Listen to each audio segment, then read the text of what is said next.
Hey guys, Infidel1258 here. So I've already opened 250 Rift Watcher packs. I've got 187 more. Plus I kept some summoners. And I think the value of the packs that I opened was roughly the value of the packs. So the cards inside them were almost equal to the value of the packs themselves. And even after some fees around transferring the value from DEC to SPS from DEC to Hive to SPS through Hive Engine, I was able to get 187 packs remaining new, which means more airdrops, which means more possibility for gold foil legendaries, which means more access to those, to just like the opportunity to unlock some crazy value. And it strikes me that in the early going, while supplies are limited on the Rift Watcher cards, that there's a unique opportunity to liquidate some of these cards. Yesterday I had some Runemancer Flores. They're selling for $13.60 now, a low buy, $13 for a high bid. Runemancer Kai for $11 to $12. These cards, raw $11.30. These cards were all more expensive yesterday when I recorded that video, which will be out by the time you already see this one. The question now is, if I open my next 187, do I have a chance to really replicate that option? Because these values have gone down. So the average pack of the actual average pack value probably has gone down because the cards have gone down. And you know, we can assess these things using Splinter cards. So the estimated value of a Rift Watcher pack right now is $4.24, and that reflects both potions being used, no discount, no guild discounts. The estimated Rift Watcher pack value $4.24. I don't know why they say the cost of one purchase pack $4. 71.5 to buy one Rift gem. you need a voucher and you need 71.5 SPS. SPS is roughly 7 cents. So it's $5 to buy a pack. How much are the packs here? Packs are selling on Hive Engine for $4.11. If you're buying the packs from here, you are coming pretty close to breaking even. Like the potions are going to be a problem for you, but that's interesting. Buying the packs for $4. This is hard stuff. Figuring this all out. It's like math. Look, option 1, open your packs, hold your cards, use them, enjoy them. You're going to be good in the long run. But option 2, sell the packs without ever opening them and then reinvest that value to get more Rift Watcher packs, which is more airdrops and more. Actually, it's just more airdrops, but that's huge. And then option 3, open the packs, keep the cards you want, sell the rest, and reinvest that value to get more packs, again, more airdrops through that process, and some select choice of which cards you keep. It's so tough, man. It's so tough because I do think that these card values have to keep coming down. Like, these are great cards, and I think ultimately one day these prices are going to be, appropriate. I just don't buy that, like, a caster with huge mana, with huge mana cost is going to be $13.60 for very long. When you compare that to some Chaos Legion cards that are really powerful casters, also $5, $6, $8. What else? Some of the best cards in the game are just so much cheaper than that, and there are more Chaos Legion packs. I get it, but I don't know. I'm just not convinced, and I think I'm right so far because this value, the Florio yesterday was $17, Kai was $16, Raw was $17. I think Mortius was still about $8, so that one seemed people like that enough that it's gonna stay there, I guess. And I think $7, $8, $5 is probably very reasonable for like a strong opportunity monster. This is a card I regretted selling. I only had one of them though. I think I had one of them. But he was closer to $19. This one I don't really care about. I hear a lot of people loving the lurker, but I just don't see it. And so I did sell. And, for the neutral taunt, I do think that's going to have a lot more demand and desirability. So if I was to get more of them, I probably will sit on them.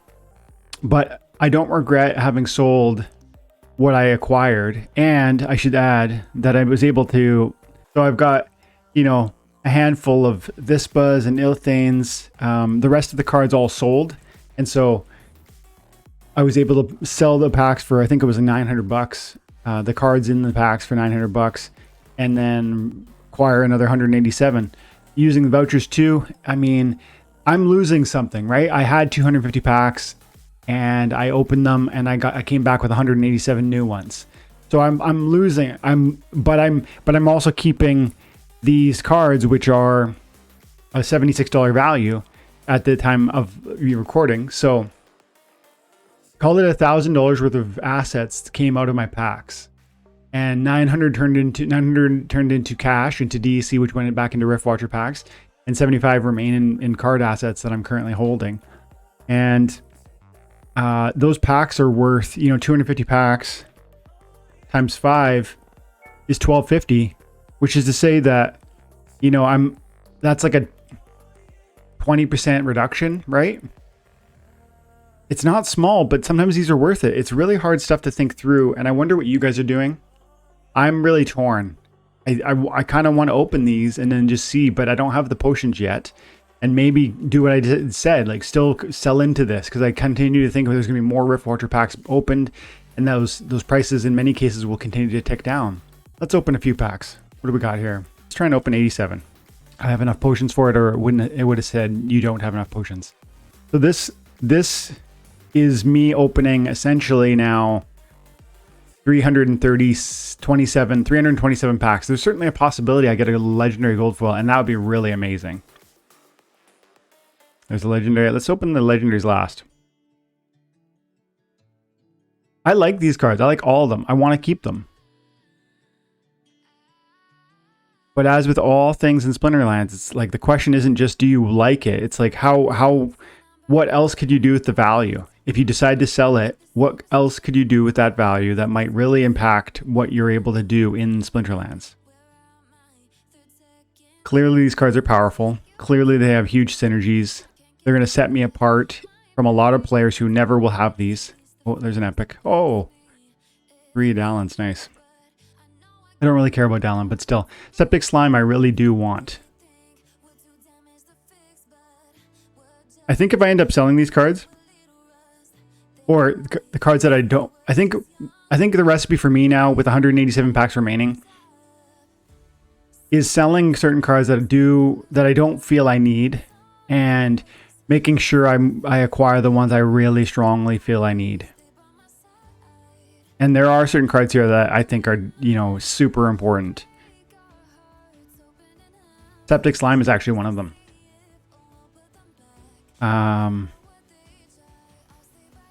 Probably some gold foils. Some of the cheaper gold foils would be really desirable to me.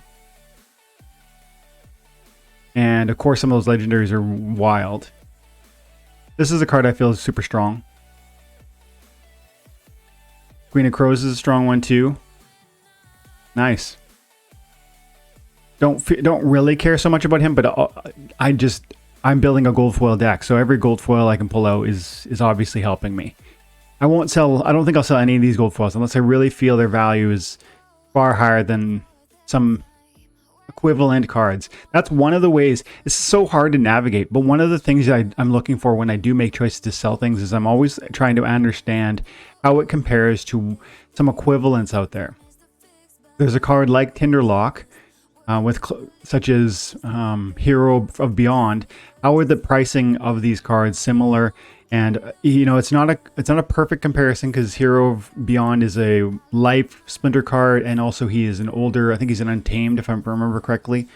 But you do what you can with the data you have. Nice. This is a card I really like. This might be one of the ones that I really focus in on.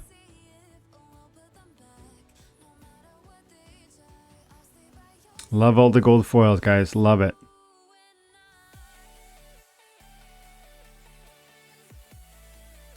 If this was all I ever got from this set, like if I never bought another Rift Watcher pack in my life, I'm going to have to think about that, because I have to try and actually imagine that I might never buy more, because that's possible. And I don't want to get caught out with none, because with dice, I have 0 of those cards essentially. And I often regret that. So I'm going to think that through. But this is such a moment of kind of turmoil and so many questions for me that I'm struggling to choose a lane, and I hope you're hearing that in in, I guess, the thought process I'm explaining, because I think you are walking through that probably too if you have Rift Watcher packs. And if you're not walking through that kind of tension right now, you will one day when you're playing this game. It's something that you always need to hold on to, whether it's sell this card to buy two others, whether it's sell my older summoners to buy modern summoners that are far cheaper, changing the utility of your deck completely. Nice, 2 gold foils, love that. That's probably 30, 60 bucks right there. Gold foil? No. Gold foil, yeah, dude. As soon as I saw Aquatis, I knew it was gold foil because I already just saw Aquatis. That would have been cool. 4 gold foils would have been awesome there. I'd love to see a multiple of gold foil. Skargor is one I really want too. I mean, frankly, you want all these summoners, don't you? Like, how could you not? They're strong. They are definitely strong. Okay, so we got 1, 2... We just got 2 legendaries, it looks like. Yep. Go. Let's go. Come on. Nice. I'm glad that I got one of those. First of all, it's one of the more expensive. Second of all, it's actually very powerful. Fury is going to be a problem for this guy, but at the same time, it's a taunt monster, but you can put 2 taunt monsters and control the lane, right? So if I put on the white team, I put the shield bearer in the first position, and then I put our Agor in the long tail in the back position, they're going to focus fire the first taunt monster, and in so doing, let this guy do work. I'm not certain how powerful Fury is going to be, but Fury is going to be possibly a real problem for that sort of playstyle. We'll have to watch and see how that unfolds. Yeah, just one more. Legendary gold foil. Come on, guys. Come on. Come on. Come on. Ah. Okay. At least it's one of the more expensive ones, right? I don't know. I don't know how we did here financially. But again, I bet we probably take a 20% loss on card value.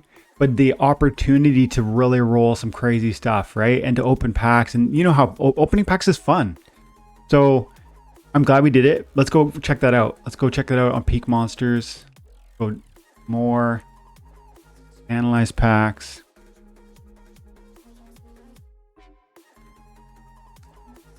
Analyze packs. What's going on here? Okay, there we go. And we're going to look at the last 87. All packs loaded. You can check a summary cape. There's my gold foil Aquatis for 36 bucks. 2 gold foil Ilthanes worth 42 bucks each. That's huge, guys. 5 bucks for Uloth. 5 bucks for Sude, Watercolor. Some pretty quality payouts here. The question is, are they going to stay 3, 4, 5 bucks? Don't you feel that these gold foils, even though they are strong, like how did they possibly stay 5 bucks for like a rare when some of these amazing, look at these gold foils over here. Let's look at gold foil rares from not Untamed, from Chaos. $1.50, $1.30. Don't you just feel like you could see bleed out happen on those costs? And I know you can make the argument that there's more Chaos Legion packs. They 10 million have been sold. Therefore, there's more supply, and that's all that you'll never see lower prices on Rift Watchers. I think that's not true. I'm not 100% convinced. Don't hear this as I know for sure these prices will go down. But I mean, I think some of these prices will go down. Probably these summoners are going to be pretty okay, especially if they prove to be talented, if they prove to be really successful, have high win rates. I think they probably stay reasonable. Like 42 bucks is only a little bit more expensive per unit than the rare Chaos Legion summoners. And I argue you need fewer of these because it's an epic than you need of Kelly or Frendel, for instance, which is a rare. And so this price point is actually very reasonable. So just quickly, gold foil summoners, Chaos Legion, you need 22 General Sloans, which is going to cost you 250 bucks. And even the most expensive one, Kelly Frendel, I can't do that math quick enough in my head, but say 550 bucks ish.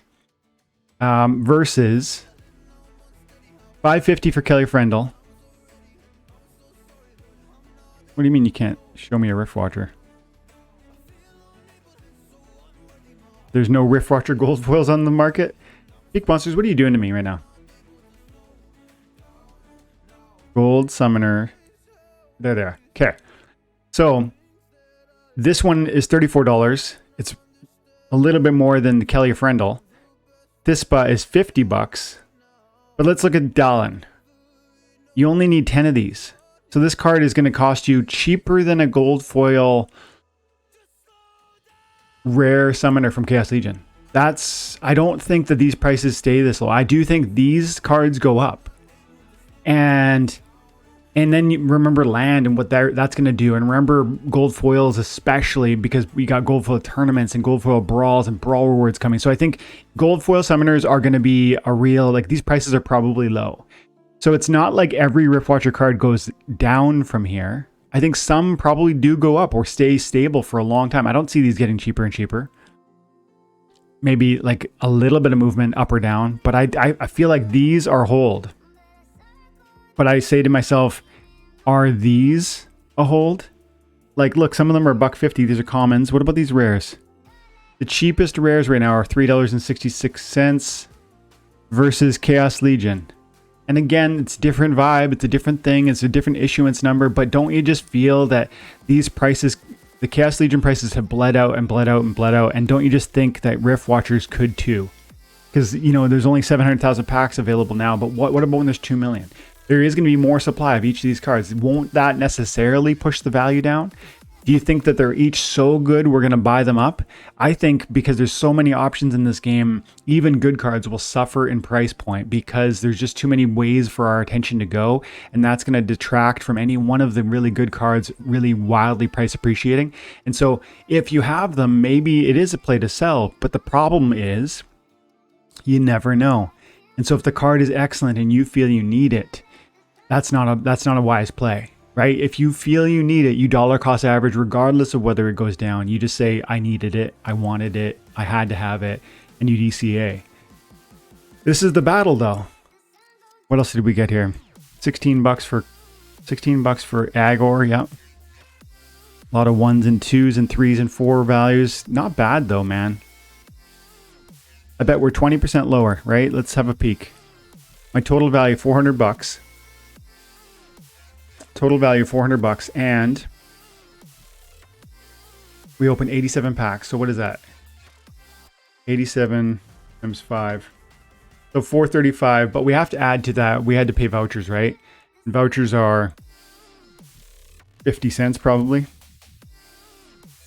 40 cents. So 80. So add to that another $20, right? So yeah, I mean, that was really great. Really reasonable. We lost probably less than 10% on the valuation. That's a moment where you could go ahead and you could possibly choose to sell some of the ones you didn't like.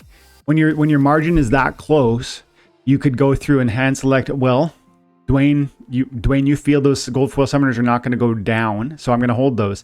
But you feel some of these rares are going to go down, so go ahead and sell those gold foils. And then reinvest that value, maybe get 10, 20 more packs. I wouldn't be selling everything. It'd be like a selective certain cards I'm going to let go. It's a hard topic and a hard conversation to unfold. And there's no perfect pathway, I don't think. Love to hear what you guys are doing. Can't wait to talk to you guys on Thursday Night Live or Friday night at Splinterlands TV. If you don't know yet, created some time and attention merch. Check it out. Support the channel. There's a store button on my YouTube page, and you can check out the t-shirt, clothing, artwork, pillows, everything, man. Portion of it comes to me, portion of it goes to Teespring. So thanks, guys. Have an amazing day. God bless.